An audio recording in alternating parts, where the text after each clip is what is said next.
Hello, everyone, and welcome to the latest episode of the Belgian Football Podcast. My name's Scott Coyne, and I'll be your host for this episode. And joining me this week to be my wingman is our very own resident Belgian, Mr. Joris Beck. What's happening, Joris? How are you? Well, resident Belgian, I'm not sure if that actually is the correct description of me, since I've not resided in Belgium for a while. But I'm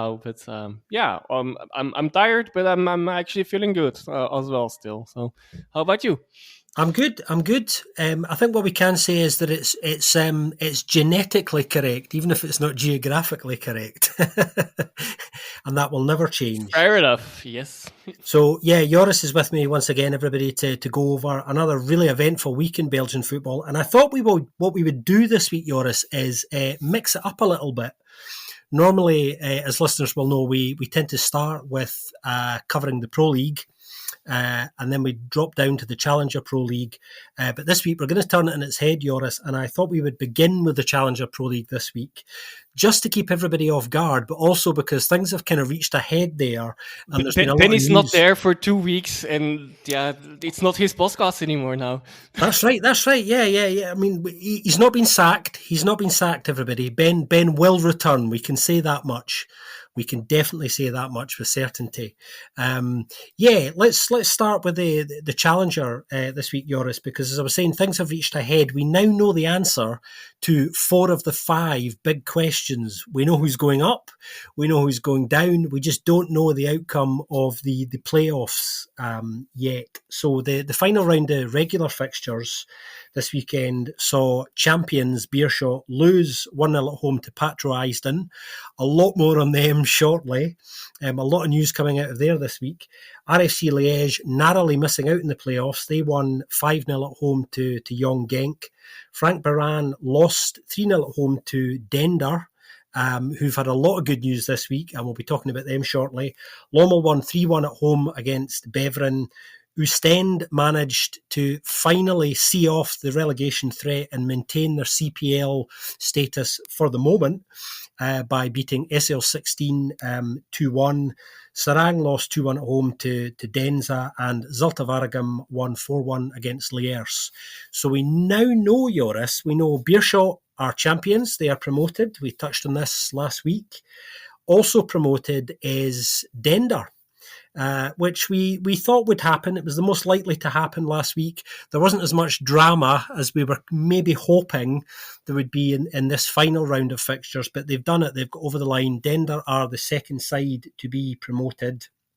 And we should probably start, since we're touching on Dender, we have had a listener's question this week specifically about Dender, which comes from, let me just dig this one out. It comes from Luis del Almeida, who asks, this is not really a question, but could you give us a little bit of an overview and a bit of a context on Dender's rise, particularly in light of the fact this is their kind of second promotion in 3 seasons?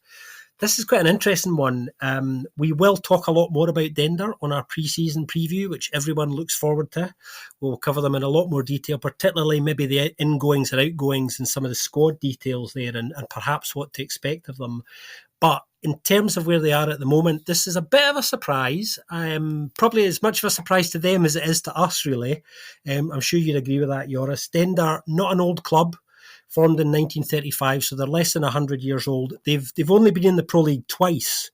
So 2007, 2008, they lasted 2 seasons before being relegated, and they're back now after a 15-year gap under the guidance of former Club Brugge legend, and some would say Zulte Waregem legend Timmy Simons, who's done remarkably well there, Joris. He's been there since February of last year. And he was saying this week that they're going to be partying for a while. They're going to enjoy it before they think about the kind of really hard work that's coming up. And that's what he says. He says it's hard work that's done it. Yeah, look, it must have been, because looking at that squad, you wouldn't necessarily predict them to go up in the promotion. Maybe you might see them fighting, I think, on paper for the playoff spots, but to actually grab that straight promotion spots in second place, automatic promotion spot, that that's an even bigger surprise. Even to be honest, probably that playoff spot still already would have been a surprise, but before the start of the season. But really did the good job. Timmy Simons definitely indeed needed that as well a bit for his coaching career to get that one started. And or in a good track. And all overall did a really good job with, well, like I said, but a decent squad for Challenger Pro League side. But I'm not sure if the squad is ready. Well, I'm actually sure at the moment the squad would not be ready for really staying out of relegation problems next year. But of course, that's also something they don't need to worry about yet. That will come probably soon. But at the moment, they really, well deserved promotion.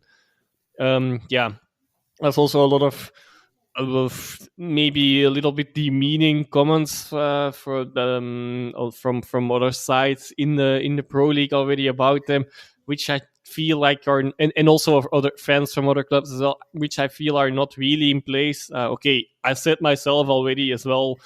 There are some issues, and why there would maybe be such demeaning comments. But the words were a lot harsher with other fans and clubs, because they just deserved it based on their sportive merits. Yes, they are a small club and they are not having a huge fan base at all. But as long as they meet the licensing requirements and to get their finances in order. I mean, that's in a way that's the charm of football. Somehow that has disappeared over the past several years. Let's say starting from the 90s, really starting from the 90s. That has gone away a little bit. There is a place for small teams if they deserve it on their sportive merits, and that's definitely the case here. And congratulations to Timmy Simons. And some players to highlight maybe that were important in this promotion were Bruni and Simba. You might still remember, have made a few appearances at Antwerp still in the first division already. At that time, wasn't ready for that level, I feel. But for Challenger Pro League, he really he definitely was one of their main players, and also in the league, one to watch out for. And there is also Mbarki, who had, I don't know how many, but he had a lot of assists, around 10, I think, in the end. It might depend on how many he actually got in this final game, which I did not take count of. But nonetheless, to highlight a few players there. Well done, congratulations, and let's see what it gives for next year. At the moment, I'm skeptical, but that's like I said, these worries can come later. Yeah, congratulations to them. Absolutely right. You're completely right, Joris. They have done it in sporting merit, and probably worth highlighting just now. I think they're going to be working with an extremely small budget. So, how they handle recruitment over the summer is going to be an interesting one to keep an eye on. Like I say, we'll come back to that in much more detail when we bring you our pre-season bumper special. Also, a little bit, I have to admit, it's really a surprise for me, as I've followed a bit of Young Genk, mainly whenever I watch the Challenger Pro League game, and they lost twice and were not good in those games. The same can be said actually they also lost twice against the Anderlecht Future, so they already lost to. That's probably also where some of those comments come from. It's a bit easier to shoot at them because they already have not gotten the best of results against the reserve squads or the young squads of some of the bigger clubs. But nonetheless, they deserve it in the other games. And I do not really want to take anything away from it. I might still do it with my next verse, but I feel like maybe that this might have also to do a bit with the general level in the league, that many teams have not performed at the levels they would expect them to. And but okay, like I said, actually not taking away from them, more from the league maybe, but they did what they needed to do in the end. And yeah, congratulations to Dender and Team Simons. Yeah, they've absolutely taken advantage of some sides with slightly bigger operating budgets, and in some cases, considerably bigger operating budgets, kind of slipping up. And that's testament to their consistency and that core of players, as Joris was saying. I think there are not a lot of what you might call household names there. Joris mentioned one that some of you may be aware of, but most of those players are pretty unknown names to most people. Somebody worth actually watching out for, because we will see a lot more of our next season, I suspect, because of this promotion, is the club's managing director, Belinda Cheyenne, who's a very interesting figure.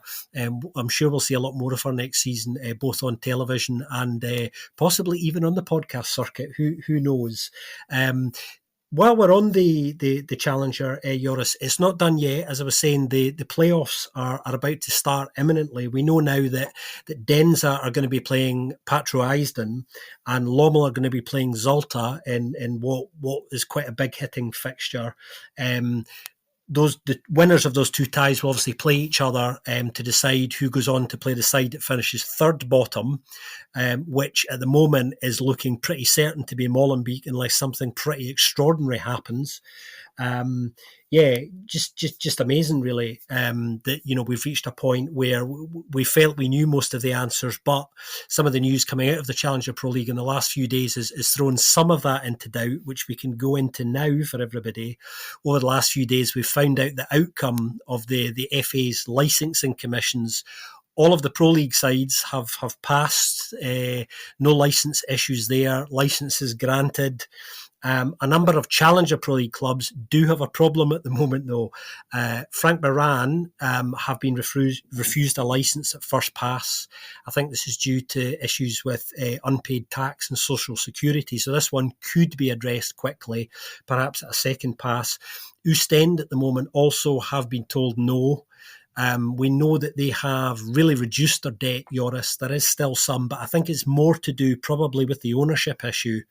I can see why the licensing committee are really want new owners before they might sign that off.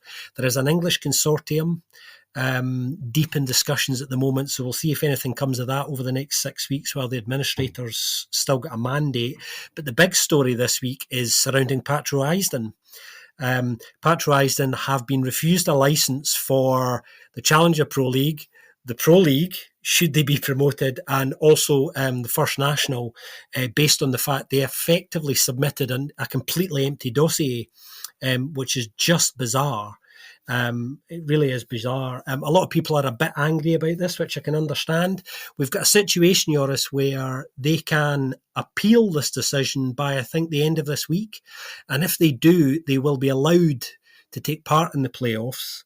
And if they win those playoffs, but do not receive a licence at the end of it, then the Pro League club, which at the moment would be Molenbeek, you presume, would retain their place. So there are a few moving pieces here.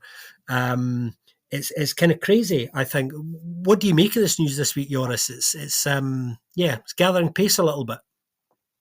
Well, it's for me. It's mainly about the timing of this all. How this should have, since this is really this week and right in this period after the Challenger Pro League ended, the regular season and the playoffs. Why does it come out now? Why don't you do it? Well, this planning is known, would be solving a lot of issues. Although, admittedly, okay, as ridiculous as it seems and is, it looks like at least there is a plan in place of how it would go with several scenarios from now on. So I guess in a way that's already is preemptively, covering a few issues that could arise potentially. Would Patro Eisden win those playoffs? But of course, the overriding question remains: should they actually be allowed to be played in those playoffs while there's uncertainty about even being able to stay in the division they are currently in? Definitely. And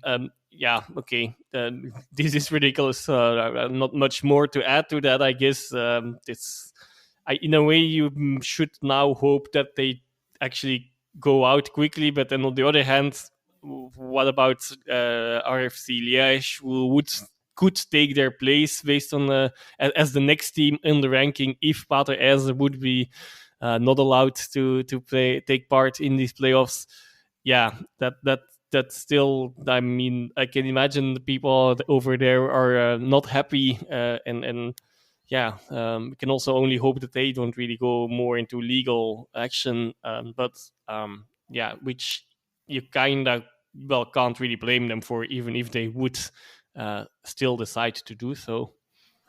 Yeah, I think it's worth pointing out to everybody, and I'm sure regular listeners will know this, that Belgian football doesn't often go in a straight line when it comes to these things. It's not unusual for there to be a bit of drama around clubs receiving licenses. There's nothing unusual about that at all. And I think most of us probably don't have a problem with the licensing commission saying to clubs where there is an issue, look, we don't mind giving you another week, 10 days, 2 weeks, something reasonable to produce paperwork. The interesting thing about this, I think, is Patro Eisden have effectively submitted nothing, knowing that this was coming, and nothing throughout the course of the season. And it's just bizarre and not a good way of conducting yourself, particularly when there are a lot of clubs who do play by the rules. And, you know, they're the ones who actually are suffering for this. For those of you who don't know, if anyone doesn't, the licensing committee's job is to basically make sure that everything's in place in a sporting sense, but particularly financially as well, to make sure that clubs are solvent enough to meet their costs, and that effectively there's a cash flow as well. So you have to meet certain guidelines, financially in particular, and then there are also sporting ones in relation to facilities and stadiums that need to be in place as well. But yeah, Patro Eisden have fallen, you know, well short of what's required. And it's a really strange situation. And I am wondering, how's this been allowed to happen? Because, you know, we've known about this for a while. The club will have, you know, I think those that are angry about it in other clubs feel that it shows a level of contempt for the process, for fairness, for balance and checks and transparency. And I can completely understand that. There's an interesting bit of context here with Patro Eisden as well, because Patro Eisden are owned by a company called the Common Group, which is owned by somebody called Coley Parry. And Coley Parry, for those avid football fans might be aware, tried to buy Vitesse in the Eredivisie, I think, didn't he, Joris, not too long ago? And the Dutch FA threw out this because he basically couldn't prove where the money was coming from. He wasn't prepared to show the transparency of the flow of the money, so the Dutch FA would not ratify the deal. In Belgium, the Belgian FA licensing committee are much more lenient, you might say, about how they go about this, which is kind of strange. And I think that's one of the reasons why we wanted to flag this up this week, because it's about the overall health of the football ecosystem, and this sort of thing just undermines that, really, doesn't it? Yeah, the system in Belgium, it is indeed, yeah, like many systems in Belgium, I guess, convoluted. Let's put it that way. Or like it's really difficult, and yeah, it's definitely not the most healthy one in football. That's not really a secret, even. I guess we've unfortunately seen many cases. Although the Vitesse case on itself is also, yeah, given recent news, also not really the best example. Of course, they are, now officially relegated because the FA subsequently, because, well, not only because of not having a takeover, but it doesn't help. Gotten them a big points deduction. I think 18 points or so. Anyway, they're now even in on a negative point tally at a few games before the end of the season.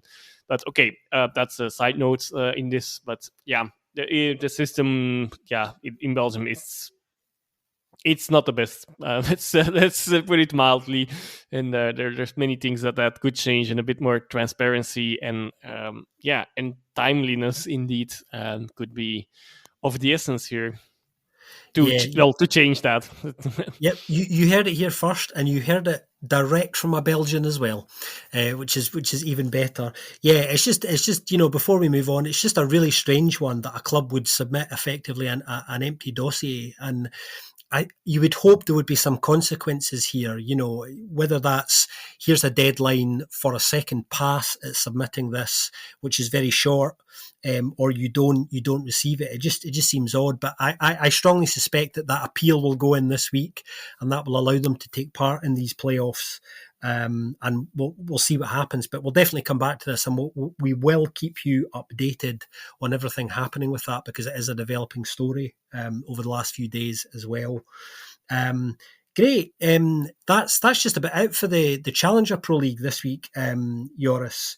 Obviously, we'll have more next week when the playoffs are about to kick off. We may come back to the story about Patro Eisden as well, but we'll jump up a league now instead of down, as we always do, switching about, as I was saying, and we'll go up to the Pro League and playoff one, the Champions playoff. This weekend, your side, Joris, Genk, got a 2-1 win over Anderlecht. Cercle lost 1-0 at home to Antwerp, and Union Saint-Gilloise lost their fourth game of the playoffs, their fourth game in a row, which actually is the first time they've lost 4 games consecutively in 7 years. There's a stat. And we quite like our stats here. Well, we like good ones anyway. Yeah, they lost 2-1 at home in the big game against Club Brugge at the Marion in Brussels. Why don't we start, Joris, with your side, Genk, who I thought played quite well this weekend, and Anderlecht, who you would have expected to come into this game all guns blazing after a big result last weekend and seizing the initiative. It didn't happen for them. No, it most certainly didn't. They were tame at the beginning, or Genk were not.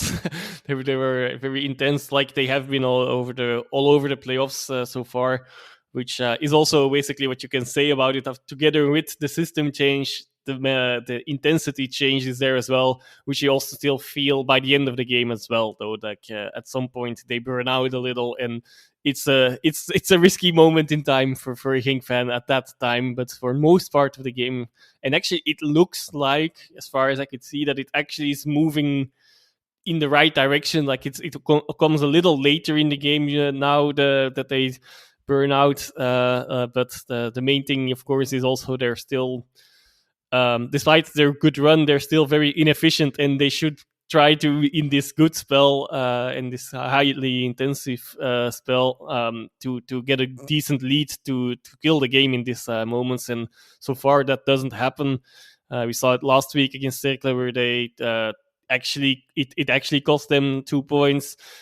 This week it didn't, but yeah, it could easily have gotten at some point. It did. But yeah, of course, really happy with the win.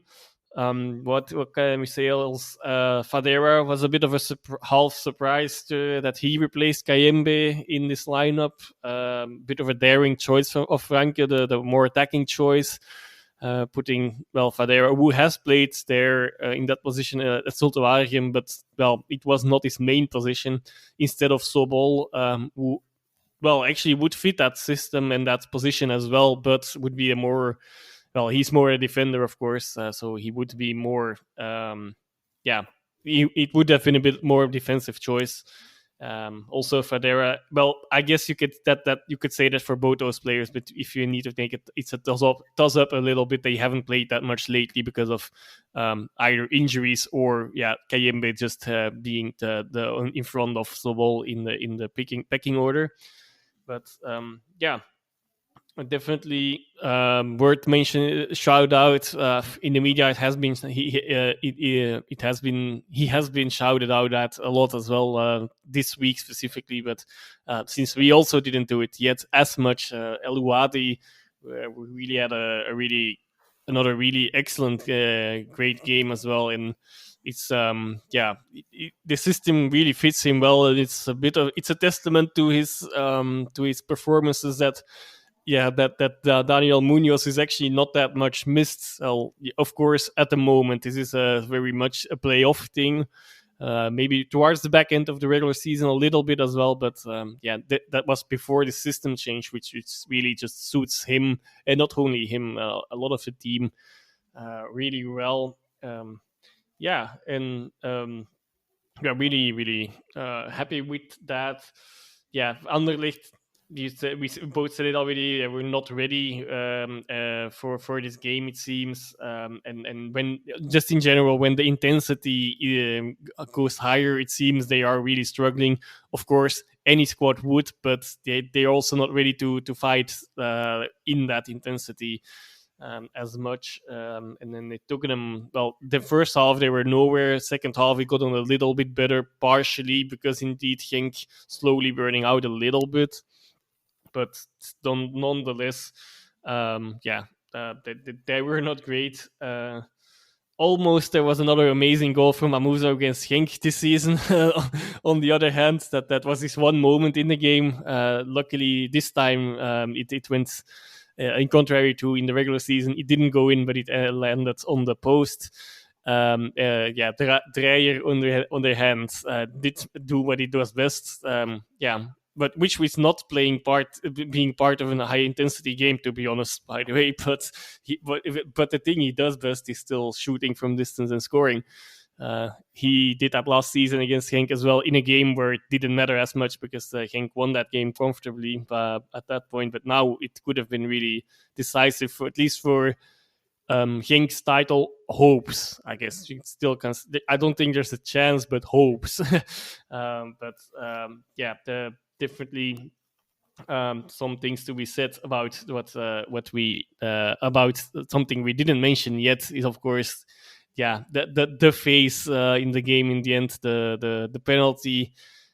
Yeah, it's I personally would never give that, but on the other hand, I've also seen them being given at the other end, and also the rules are what they are, and I hate them. But we need to change them again. But the problem with the hands regulations is that there is no one size fits all solution there, and yeah, I mean, there's something to be said that it shouldn't be a penalty. Well, to paint the picture, I guess most people have seen the game, but like Fadira shoots or tries a cross from in the dying minutes. It hits the arm of Sardella, it was a really hard shot, and Sardella was turning away from the ball, and because of this turning away, the hand that touches the ball was not next to his body, so that's why ultimately it has been ruled as a penalty, and also not been overturned by the VAR. But yeah, I'm not a fan of those penalties. I'm happy this one goes into the direction of my side, but yeah, it's in general not a big fan of it. At least they are more or less consistently given lately, but the problem is also still there. The more or less it's definitely not always the case. I think Anderlecht fans probably already made a case for what Nilsson did last week against Union, why they did not get anything there. Yeah, it's one of those things, unfortunately. But also, maybe it's okay. The decision itself, you definitely also can give your 2 cents there, but also more consequences of that were also like Riemer really, yeah, falling out of his role a bit. I guess you could say there was a lot of tension in this game because of what we unfortunately call penalty gate as well. And yeah, that's another additional factor with that penalty. Who knows? Yeah, there was a lot of pressure on both sides either way. But yeah, Riemer really went a bit over the line, I guess. But ultimately, it seems to be has cooled down a little bit now. But in the heat of the moment, he was very, very angry, and there's how things can change in 3 weeks' time, I believe, as well. Like after the first playoff games against Antwerp, where they got the decision for them that's in favor of them, that Vandal got sent off. After that, he had still said like we should respect the referees and the VAR and their decisions. Yeah, the tone of his interview or the press conference after this game was more or less the opposite. Yeah, it's that main thing. It really shows there's a lot of pressure, and he's feeling it. And I'm not sure if that's the right thing to feel at the moment. Yeah, it's interesting, isn't it? Because for the last couple of weeks, we've been talking quite a lot about pressure and how sides respond to it, particularly in relation to Union Saint-Gilloise and some of the issues that they're facing at the moment. And we were posing the question last week: how would Anderlecht respond to the pressure of it being switched up, being in front? And they didn't cope with it particularly well this week. Brian Reimer not very happy afterwards, just saying that the whole performance level just wasn't good enough. And I think what we've probably learned from this game is that performing at that level, which is certainly below the level that Anderlecht have set for the majority of this season, isn't going to be seeing them win games. And that's probably something that will be drummed into them, I would imagine, that's not a standard where you're going to get many points in the playoffs. It's still wide open again, though, because of this result, isn't it? Yeah, in terms of title chances, I think a lot of things will be or a few things at least could be clear after the next two games. I still feel Anderlecht are at the moment hot favorites before those games because they have to play Cercle Brugge, which is a bit depleted. That's the main point. It's not that playing Cercle Brugge is a joy for any team at the moment, but yeah, they are a bit depleted at the back. We'll talk about that when we come to their game, I'm sure, but. Yeah, there is a possibility that they will, win both those games. But okay, you actually cannot say these things in the playoffs. You never know. There's always surprises. But you would think that, and of course also Genk and Club Brugge, who are both in good form, are playing each other. And for Genk specifically, for in general, there's. The squad is too thin at the moment. There's if anything happens with one of the central defenders, there is a major issue. Okay, Congo, the youngster, could still play there, but to really drop him in and getting his first minutes straight away in this kind of games, well, it is a very big risk. And otherwise, there would need to be a change of formation again as well, which could have some consequences. El Canoes is also still only one yellow card away from being suspended, which maybe Club Brugge will be hoping for in the first game because they play each other now twice as well. Of course, that they might want to get that out of him so that he would miss that second game against them. But otherwise, well, it's anyway likely that at some point during these playoffs he might get a one match ban. And additionally, Heine also is now confirmed. I think not me, but in it was a public secret, I guess, amongst Genk fans that he would probably not be able to play anymore this season. But that's now also confirmed. Mm-hmm. So yeah, that's another option less, okay, or not an extra option at least that would come back. So the squad is a bit thin at the moment. So only one or two things must go wrong, and yeah. We'll see what. Of course, not necessarily that changes a lot, but there's a few of those things could happen at the same time as well, of course, and then that could be a lot. And they really need a almost perfect, parkour from now on, record from now on. And yeah, definitely. Yeah, that's why I'm still saying it's a hope, but not really a chance. You've answered one of the questions I was going to ask you there about how you felt as a Genki about Genk's own chances. Obviously, it's still kind of quite open and it's there, but it's I can see why you say the emphasis is on hope rather than any kind of expectation. And as a fan, I'm of course hoping. That's my right. Of course, I should, but. Yeah, realistically speaking, I give it 5% or less. Yeah, I think that's probably fair. I mean, as it stands at the moment, it's certainly looking like, and Union Saint-Gilloise fans won't thank me for saying this, but at the moment, it's looking like a race now between Anderlecht and Club Brugge, who really have the bit between their teeth at the moment for a number of reasons. Interesting to hear Alexander Blesson this week say they still have hope in their camp. Obviously, they're still within touching distance despite those 4 defeats and a really bad start to the playoffs for them. He was keen to emphasise that Anderlecht or Club Brugge are not going to win all of the remaining playoff games. I think we would probably all agree with that. So, there is absolutely still a chance. They need to get firing again.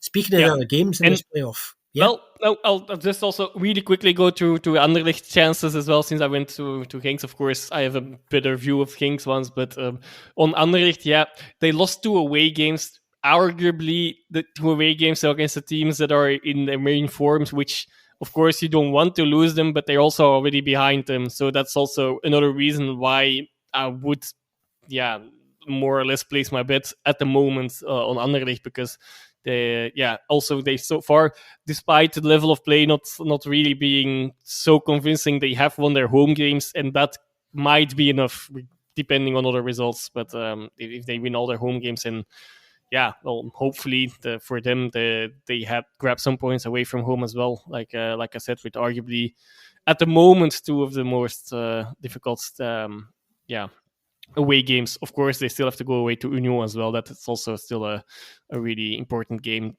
Potentially, we'll see. I think I agree with you at the moment. I think Anderlecht are the favourites at the moment for reasons that you've kind of outlined there. I would completely agree with that. Jumping over to the Jan Breidel in Bruges, Cercle losing 1-0 at home to Antwerp this weekend. Cercle having their chances and not really taking them. Miro Muslic talking a bit about this after the game, saying that he felt the result was probably right in the end because they, if you don't take your chances, you don't deserve anything. It goes without saying, and he felt that's exactly what happened. It was one of those where a reasonably balanced game. Cercle the previous week, in fact, up until this weekend, have actually been performing really well. Slightly below par performance this for them. But they've, as we've said a number of times, earned their right in this playoff. So they won't worry about this fixture kind of too much. Antwerp, on the other hand, I think really needed this result, particularly with the cup final coming up as well. Yeah, interestingly, they have to play Union now 3 times in a row, I believe, even with only the last game that being that cup final, so that both teams will have a lot of preparation and will know each other even more than you already would after having seen each other twice in the regular season. It's interesting how things turned out with the fixtures there. And a lot of riding on that game as well.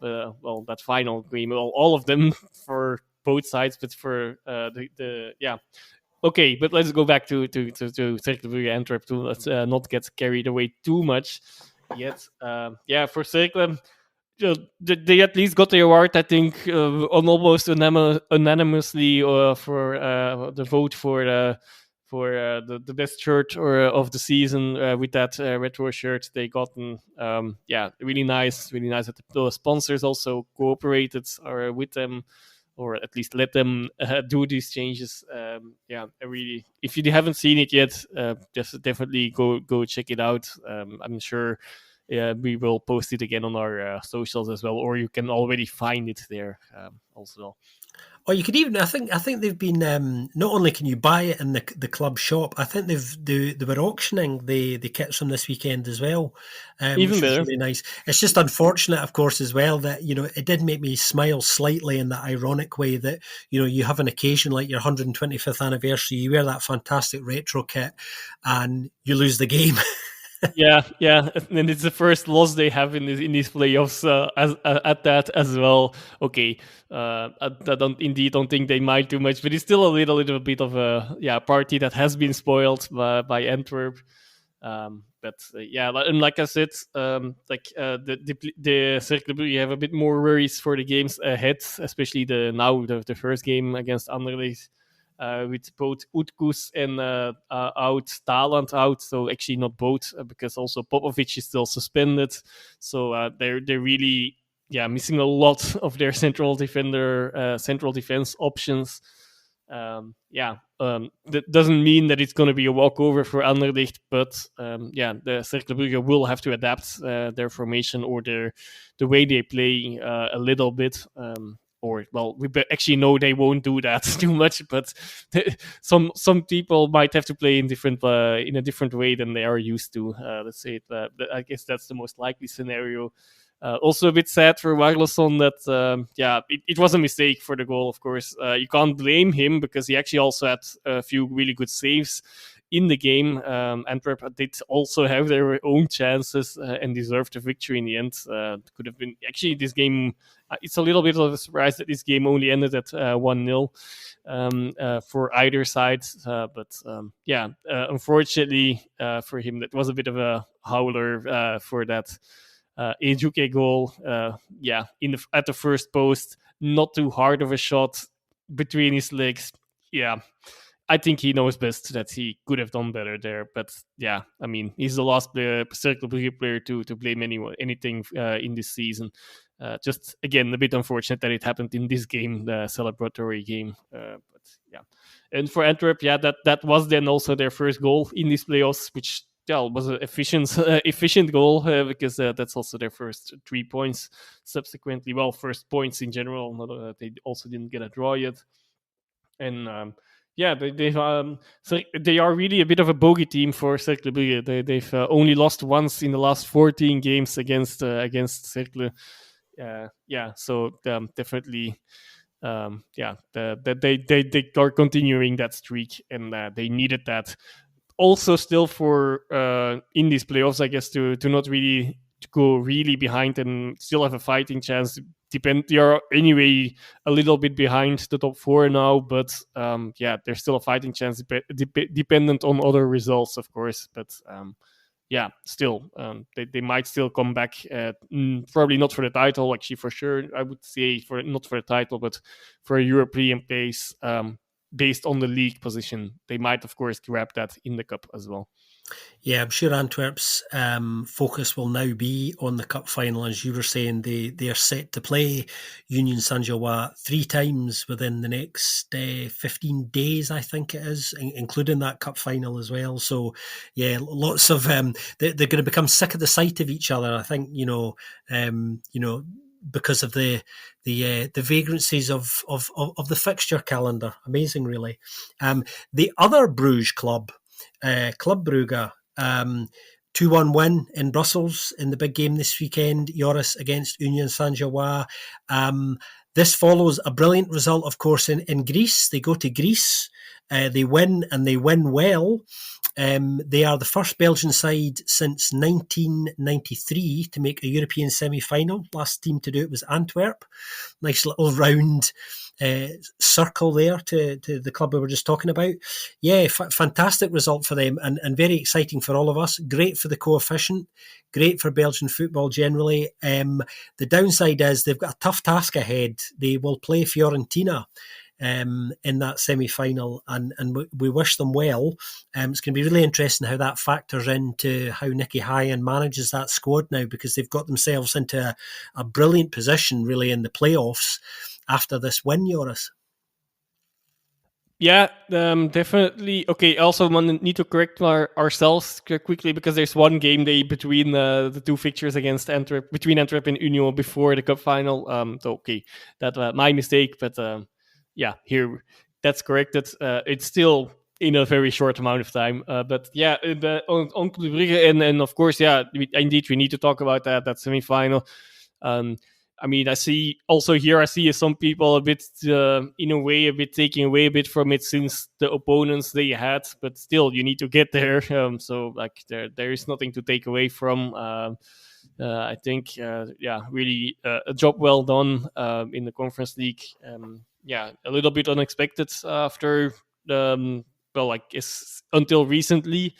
I don't think many people would have thought it would happen. But yeah, now against Fiorentina, they have chances there. Like I've seen Fiorentina play twice myself in this competition against Genk earlier in the season, and I mean, in both games, Genk could have gotten more than they got out of this game, and I guess Club Brugge are also currently in a flow that Genk at that moment actually were not, I believe, in the league. So. They really have a good chance of. I wouldn't say they're favorites, but I wouldn't write them off on either.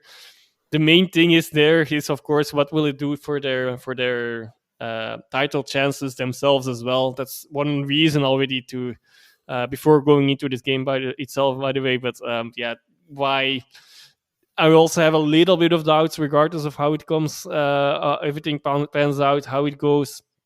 Like how will that this sequence of games go with the squad, and that I'm not seeing. Like, I mean, the squad is big enough and yeah,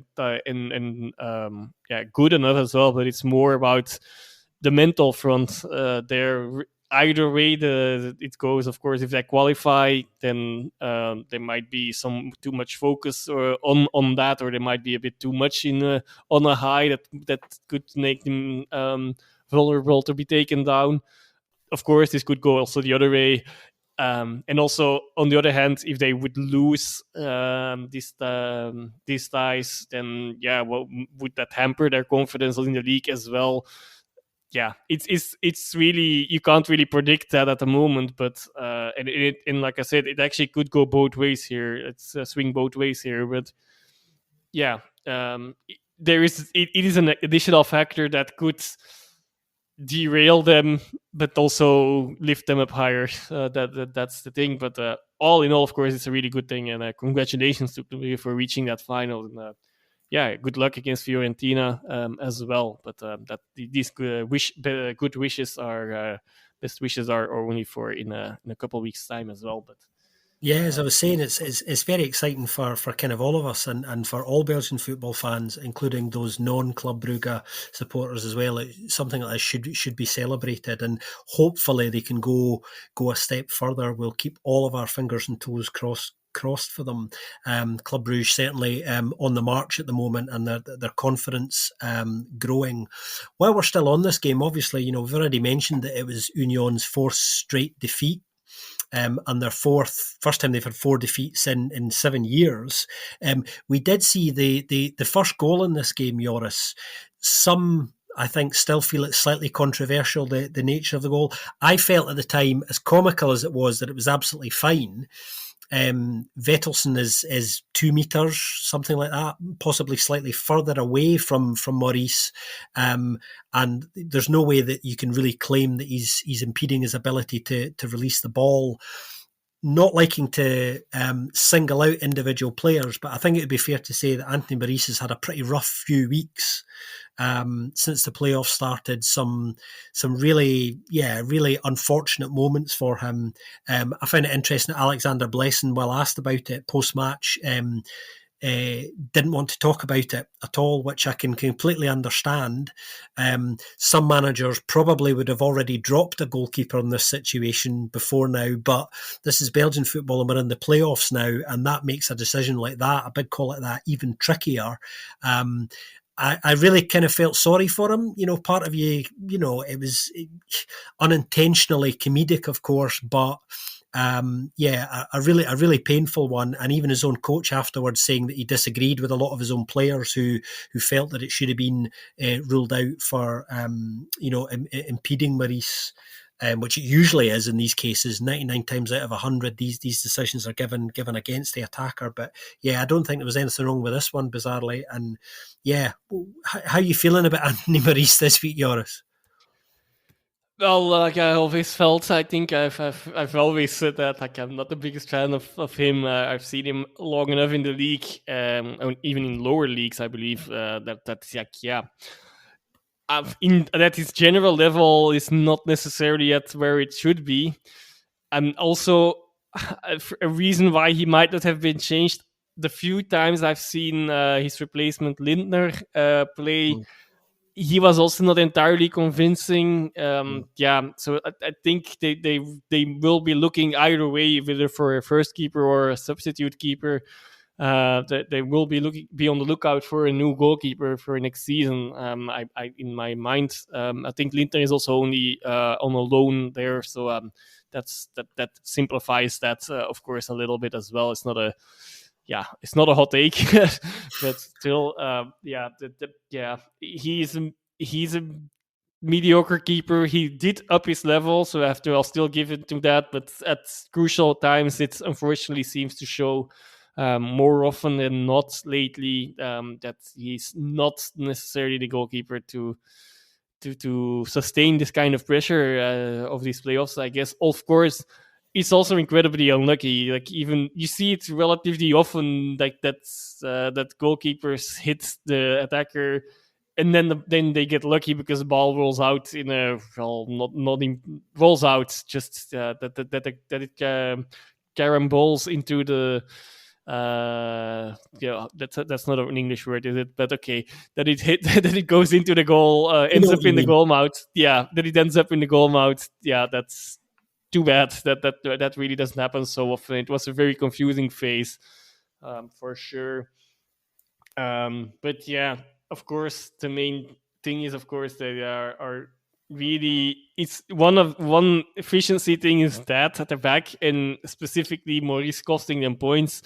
They're not looking that great, but also up front, there's a bit of a goal drought between of their strikers, especially Amura and Nilsson. I think he also only scored a penalty in the last X games. So yeah, it's they're both a bit on an off form streak, and yeah, it's costing them now a lot. And it's well, they actually played probably their best game of the playoffs, regardless of the results. But yeah, unfortunately, I think they will need a result to really get over this. Maybe these games against Antwerp come at the right moment, since Antwerp, despite their win now, are also not, arguably not, one of the better sides in the playoffs at the moment. Things can really change inside 2 weeks. I know that, but yeah, it might be a good time to, if they win both games, which is possible, they're really going to be in it for still, and they still are. There's only, their luck is a bit, I guess, that Anderlecht also lost, and they still have that advantage. So there's only one game that they still have it in their own hands, even since they still have a fixture against Anderlecht to go. But yeah, definitely, they will need to get more than just 1 point, but a lot of points starting from now, and they putting even more pressure on these remaining fixtures as well, of course.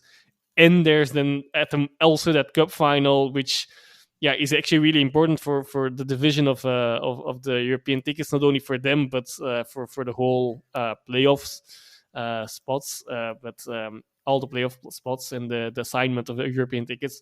But yeah, okay, that's there's a lot of, yeah, you would think that a month ago you would think there's a possibility for a double, but now it feels like, oh, I hope they can get one thing at least. That's a bit of the feeling you get now, right? Not Yeah, necessarily, and of course they still could get a double. Like, it's just the flow has been completely reversed. Let's put it that way. Yeah. yeah, I think it'd be fair to say they've gone off the boil really. There's no doubt about that. The reasons for that will be, something for Alexander Blesson to kind of wrestle with. He was talking this week as well about, it's his job to give the players confidence, and I think that's obviously going to be his priority now, reinstilling that so that they can boil again. We have one of our listeners' questions this week is actually about Union. Regular listener of the pod, Aidan Button, otherwise known as @Button Acts, was asking us about 3 seasons now during the playoffs. Union have faltered. What is it about the playoffs that causes them to kind of slip up? For me, I don't know about you, Joris, but for me, it's the playoff system itself. I think people will know that I'm not a fan. Another chance to say that. I'm sure I'll say it again. I think it cannot be right, really, that you come into a playoffs. What were they? Was it 19 points ahead of club? I think coming into the playoffs, you obviously get the points halving, and then all of that changes. You lose a few games, which they've done, and then you find you're behind them all within 4 games, which is just wild. But the system is what it is, and you just have to work with it, really, don't you? Well, yeah, I'm not going to have that discussion. I know we have not completely opposite, but like the basic ideas are different between us. I'm sure there, but okay. There's definitely some discussion points. I'm not completely black and white in that opinion, but yeah, I just feel like that discussion is at the moment not in place. That's something to like, and it is happening, of course, but like it really should be taking place in after the season, between the seasons. But yeah, it seems to be the recurring theme that it happens all the time. But okay, like I said, I'm not going to touch too much on that. But yeah, just it's it is the added pressure. I think I'll look a bit deeper than like I feel like maybe okay. Let's assume there would not be playoffs, and the weight would be more on the regular season. You can't rule out that Union would actually not be turning up in this in the top fixtures as much as they do now, like because basically they would be replacing the playoffs, so the weight of the games would be a bit different. Of course, now the gap was this big that most likely that might not have mattered, but you never know. But yeah, like it's not only it's that, but also it still feels like it's a weird thing to feel. I know, but it still feels like they're not really a top club, and indeed, they're a bit more free. It's really good that they are doing a lot of things well, obviously, but there might not be that complete winning championship winning mentality in place. It's a bit too loose. Like they will be happy with whatever they'll get, and that sometimes is a really perfect way to actually get a title as well. It's something that you can't really grasp, I guess, as well. But like it's somehow a feeling you still get a bit from Union, and I'm sure inside Union they will really completely deny what I'm saying here, and I'm sure they will also try to get that, and they are doing that. But somehow there seems to be something there. Yeah, when the pressure rises, and like they have been in it's really difficult to grasp, because in the regular season they generally have not really been having issues with that, or even in Europe sometimes as well. When there's inside games, they have some phases where it's really tough. They still seem to be able to fight back, but maybe it's then that the intensity, right? Maybe it's not inside them, but with the other sides that they're playing, that also there the intensity matches that one of Union a bit more than they're used to, and that balances itself out a little bit, and that's where Union then ultimately falls short. Well, at the moment, of course, like I said, in these 4 games, then for this season, also last season, yeah, they were actually in the same position before the playoffs as after playoffs. It's more really inside this final 15 minutes last season. That there they gave it away, obviously. But last season they were not completely, really fumbling it, I guess. Except at the very end, as I say, there was not much more time to build up pressure on them. But yeah, on. Okay, I might have done. I don't remember how it actually went in the playoffs in last season. There might have been a bit of a few changes between Antwerp and Union before the final games as well. But nonetheless, last season I feel like there were other sides fumbling more than they did. I'm not naming my own squad Henk here, but yeah, that definitely.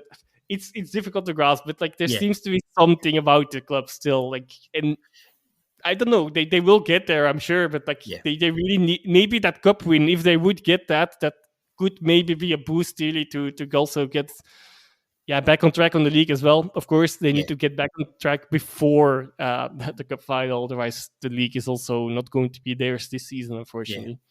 That's really interesting. You raise a few interesting points there. That perspective gives us a lot to kind of think about, and I think there is something in that. It's worth remembering that this is a club that are developing, growing at a faster rate than they could have imagined, much to their delight and most other people's as well, because they've been so good to watch. Extremely well run club, as we know. A lot of really good people inside that club doing a fantastic job, and it's growing, and they are still learning, and they will become a better side because of this process, whatever the outcome is. There's no doubt about that. You don't grow when there is no adversity. What is not going to help, unfortunately, is some of the reactions out of the camp in the last few weeks. We already talked about Blessin's interview before the playoffs, or after game day 1. I'm not sure completely, but where he was a bit, going into the underdog role and a small club mentality. Let's maybe put it that way. Yeah, he himself has picked up, I think, in this, actually his interview after this game, and basically admitting it was a Maurice mistake, and that for him it would be it's as a valid goal as well. Yeah, I think he did well, but like for example, Burgess this time is in his interviews was a bit too much in that small club mentality, and my own side actually also has that issue. This has been shown this season as well, but like really referring to that it's because it's Club Brugge this goal has been given. That are not smart comments to keep the pressure off you as well. It's difficult, isn't it? Because I think, when you're feeling the pressure, even going into a game, and then a game goes against you and the pressure increases, then you're whisked away for an immediate media interview, and you say something unfortunate. That's how I'll describe it. Something that just allows another story to be run, and it grows arms and legs, and it's just about, I suppose, players sometimes just need to calm down a little bit and take a moment, but it's that human thing, which is kind of understandable. It is understandable in the heat of the moment, but you would genuinely think that they would be not maybe better protected on that, or they should know better from that. I think they will be protected. They will know what they can say there, I guess. And like sometimes you cross the line still, but it's not the smart thing to do. The incident this weekend with Christian Burgess and his comments, I think, are even more interesting, because we know for a little while now there has been a real rivalry building between club and Union for various reasons, particularly amongst the fan bases as well. Christian Burgess is a player that the club fans like to hate. Most fans have figures they don't like, and he's certainly a target for them. There's a lot of stuff flying around social media, as there always is after the game, also after that result that you would expect. Who is now the team that gets everything in favor? Because according to Blessing, I think in his interview it was Anderlecht at that time, and now it's Club Brugge. But which one of the two is it now, or is it all of them? Or it's getting very hard to keep up, Joris. I don't know about you; it changes week to week. Who's getting all the decisions? Let's move on to playoff 2, shall we? The European playoff, which this weekend saw Leuven beat St Truiden 1-0. Westerlo drew 3 each with Standard, and Ghent beat Mechelen 3-1. It seems, Joris, Leuven seem to quite like the playoffs. Not that they have anything to play for, but the pressure's off, and some of their players are finding a bit of form again.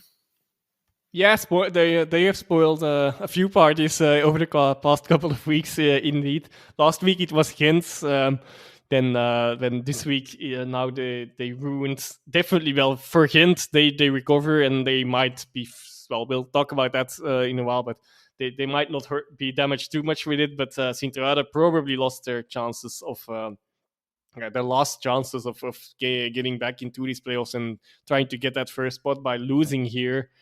But it's not completely unsurprising, because Leuven have not lost at home against Sint-Truiden in the 7 games they have played there in the Jupiler Pro League at the highest level yet. Maziz is now their top scorer with 6 goals, which says a lot about the rest of their season still, of course. For Sint-Truiden, I'm going quick about it. Their first loss in the playoffs, but like I said, it might be a crucial one. It most likely is a crucial one. Yeah, it's really interesting. I mean, St Truiden this weekend, I thought it was just a bit of a stinker for them. They've had a few games this season where they pretty much haven't turned up for, and this was one of them. No side at any level is going to get anything with the performance level they put in this weekend, and it was just a really bad weekend for them. And it's the result that really kills off any faint hopes. We were using that word earlier, hopes, in relation to whether Genk were still in a title race, whether St Truiden were still in a race for that European spot. That probably does it for them now, I think, that result. The big result, of course, in this playoff this weekend was Ghent's win at home against Mechelen, a Mechelen side who, coming into this, Besnik Hazi was talking about the squad were really feeling the effects of a long season. and that he felt there was going to have to be some rotation used for various reasons. Talking about preferring to play a three at the back than being better with a three, which I think he's right about. I don't think they have. They don't have the defenders particularly to play a solid back four regularly at the moment. There's a lack of depth there. A lot of work ahead for Tim Matthijs over the summer. Bisnick has, interestingly, while we're on him, he wants to stay.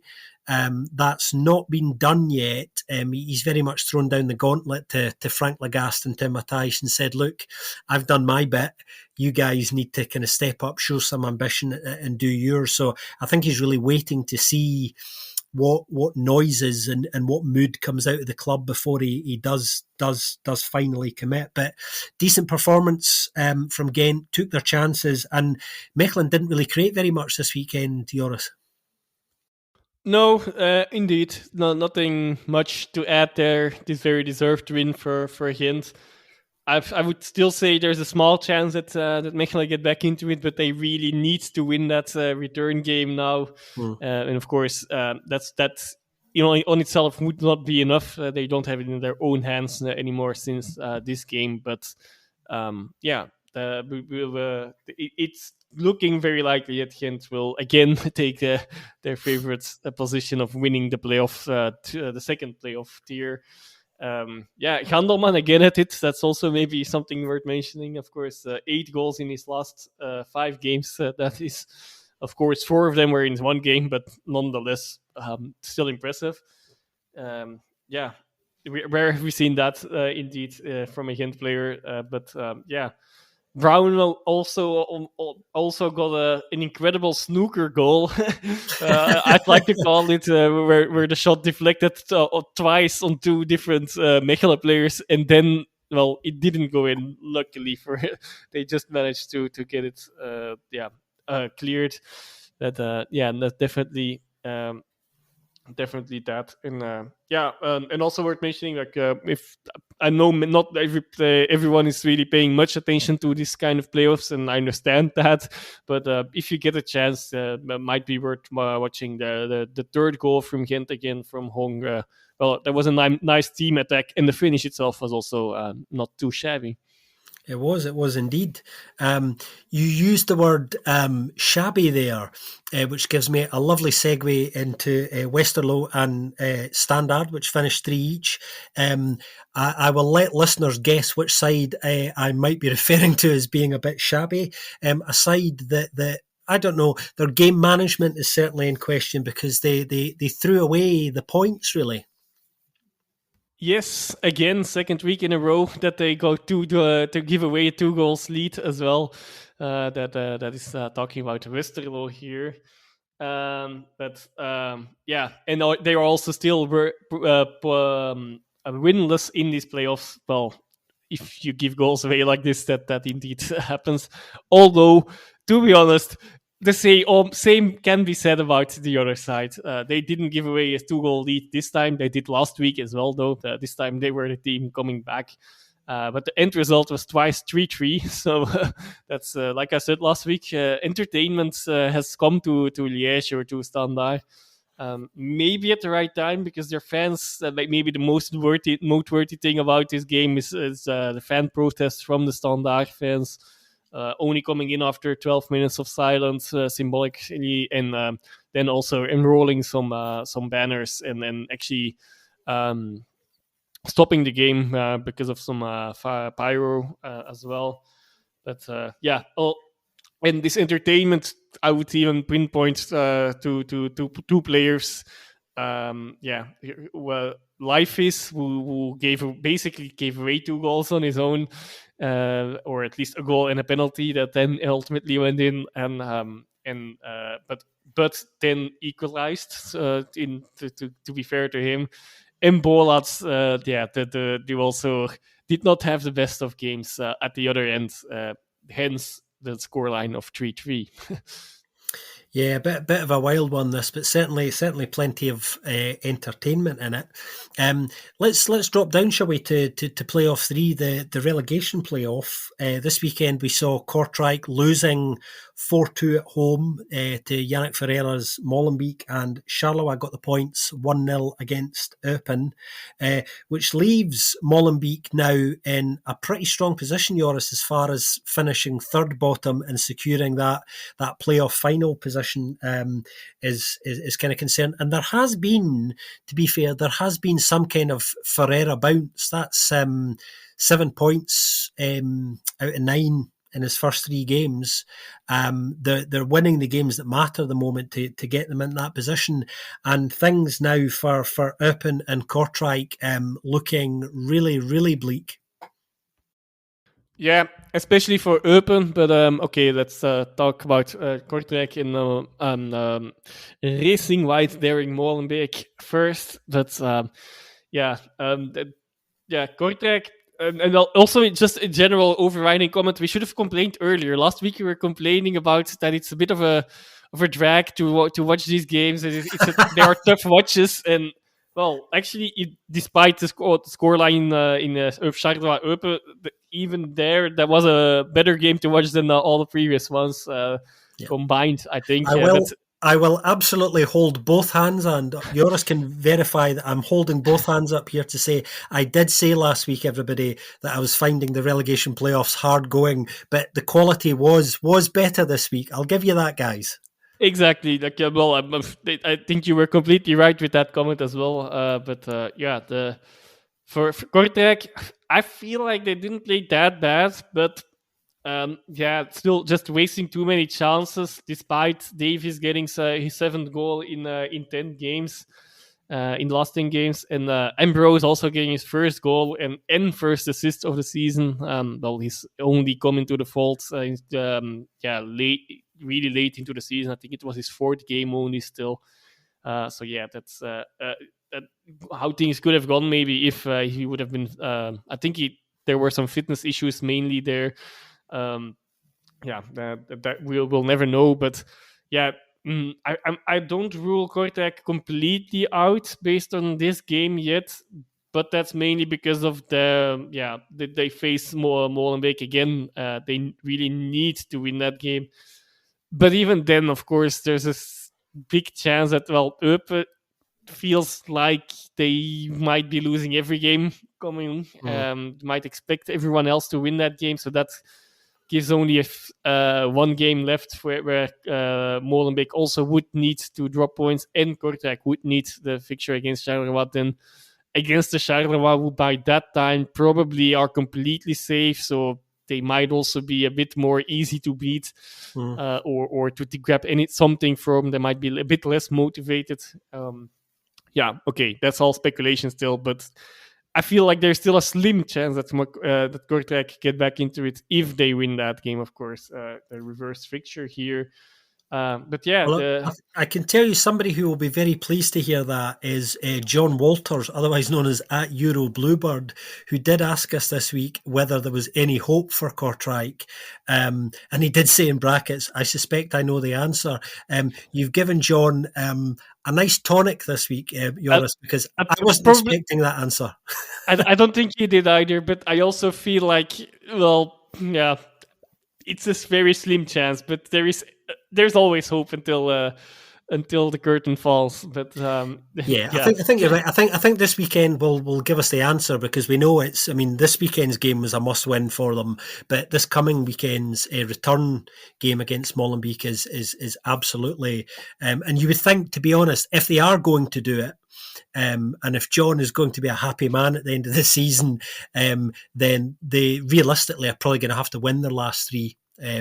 That's certainly what I think. Looking at it, and of course, if they lose the next one, it's already mathematically certain. So it's really a thin wire, but it's still a wire. All or nothing, as they say. All or nothing. Speaking of all or nothing, obviously Charleroi, they've secured the all. They're going to be okay. Rick Demel's come in, steadied the ship kind of quite quickly, which I think he felt he was going to be able to do. I think a lot of people thought that would be the case. They were in a reasonable position, even though they still weren't playing well. They've managed to get a couple of wins, which have calmed things down a bit. And Charleroi, like a lot of clubs, are going to see a lot of change over the summer, aren't they, Joris? Yeah, especially in the relegation playoffs, but it all is difficult to talk about it because it depends on which division they will end up, of course. But for Charleroi, it looks like they will be staying up. Well, it's all but certain now. But they will need some changes for sure. The personnel, like, they haven't gotten many changes, and they arguably should have this season more than they have had. In this game against Eupen, they were actually very inefficient. Hermans, yes, he scored, but he probably should have scored 3 or 4. The same can probably be said about Dabach. They should have gotten this one over the line faster. Ultimately, no harm done for this game, but it probably would have over the course of the season, these kind of misses and inefficiency issues have cost them more than this was just more of a symbolic game where they get away with it. And at least, they're already certain to not go down without a fight, without playoffs. They are certain of getting these playoffs against the Challenger Pro League side now. But I think we can probably assume that they are going to be completely fine. But and on Eupen, probably the man of the match was Slonina, nonetheless, regardless of the loss. It goes a bit together with the inefficiency of Dabak and Hermans, and among others, by the way. I don't want to necessarily only pick out these two players, but they had the most of the chances anyway. But despite that, he also had a few really good saves as well, I thought. And they really just need a miracle now. That's definitely the case. They also, there's nothing coming out of that squad or out of the staff that says we're gonna turn it around still. It does really feel a bit, it feels like a lost cause at this point.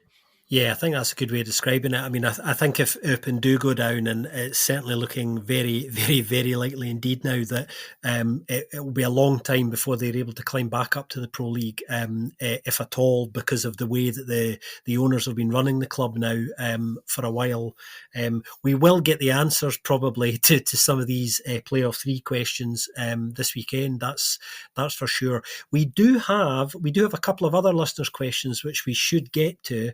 The first one, speaking of clubs maybe going down to the Challenger Pro League, we've got a question about Beveren, which has come in this week, Joris, from Bert Vint, who talks about massive changes for Beveren next season. There'll be a new technical director and a new T1. Are there any names, Bert asks, that we want to throw out there for either job? Is there anyone that you think is a good fit for Beveren at the moment, Joris? Timmy Simons, but I'm not sure if he will be open to it. Yeah, that's interesting. That might have been a very interesting proposition had he been asked that question this time last week. Yeah, that's an interesting shout. I think there are, as always interesting names out there. I mean, as far as the technical director position is concerned, one name doing the rounds at the moment who I think is a potentially interesting fit there for doing a job is Tom Calloway, who of course did a really good job at Mechelen, then left to go to Club Brugge. That didn't work out for him. He had a very difficult time there for reasons that we'll probably cover on a different podcast at some point.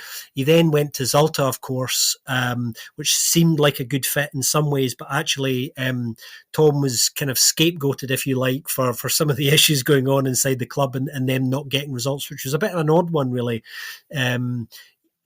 But an interesting one. He's looking for a new club still. A lot of experience of the Belgian scene, a lot of experience of working on very small budgets as well. He did very well at Mechelen with very little resources as well. So he's an interesting name just to throw out there for the owners at Bolt Holdings if they're listening. We do not know what their plans are, so we don't know whether they're thinking of going Belgian, or whether they might extend that network. We'll wait and see. But Bert's definitely right. A big job ahead there for Beveren in kind of tooling up ahead of next season.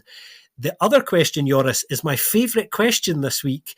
And I had to go away and think about this today because it's not one that immediately jumps off your head. It comes from a regular listener of the pod now, I think, the Cassiopeia Feyenoord lad, Feyenoord of the Eredivisie, asks, which retro kit from a Belgian team would you most like to own? And when he says retro, he specifies pre-2013.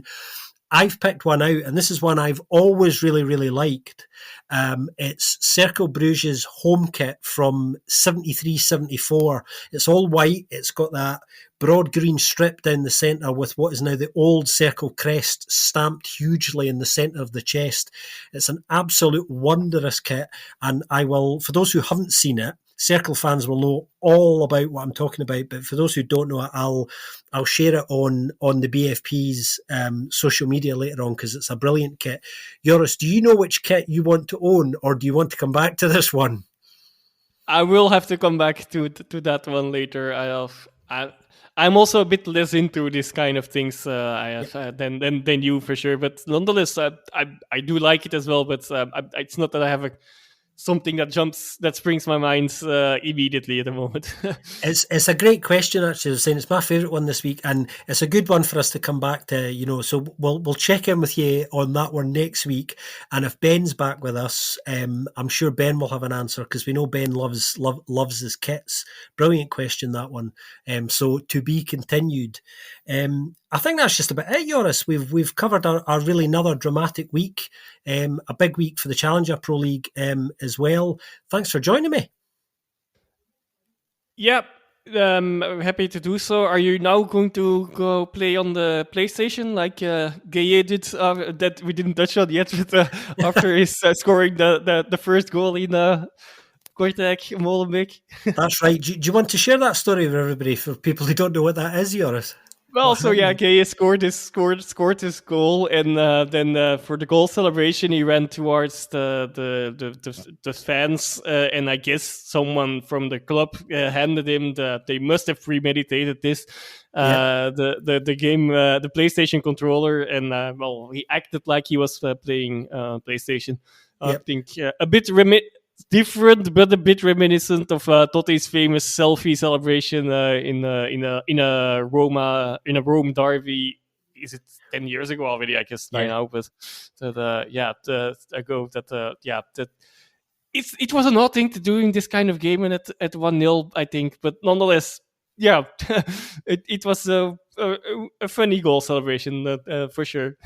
Yeah, it was great. It was not one that a lot of people necessarily picked up on this weekend, which is why I was asking you to explain it there. But it might win the award for most original goal celebration of the season in Belgium. Anyway, that's for sure. I certainly enjoyed it. Whatever you're up to this week, Joris, have a fantastic week. And we will convene again next week. You know how to get in touch with us, everybody. If you want to go after us individually, you can do that on social media. Likewise, you can get in touch with us on X or Twitter or whatever you want to call it these days.